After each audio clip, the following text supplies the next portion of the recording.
Video yang memperlihatkan rumah mewah dicoret-coret viral di media sosial. Berdasarkan penelusuran, video diunggah oleh sejumlah akun Instagram seperti @plglip. Terlihat ada sebuah rumah dengan sejumlah tulisan kata pelakor. Kata tersebut terlihat di dinding maupun pagar rumah. Hingga saat ini videonya telah ditonton ratusan ribu kali. Belakangan diketahui rumah mewah itu terletak di kawasan Kecamatan Alang-Alang Lebar, Kota Palembang, Sumatera Selatan.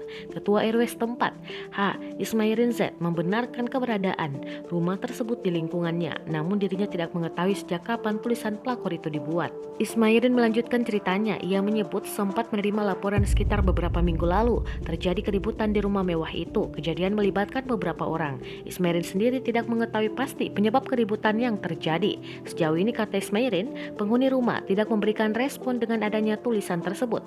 Hanya saja penghuni rumah memang dikenal sebagai pribadi tertutup dan jarang bergaul dengan warga sekitar.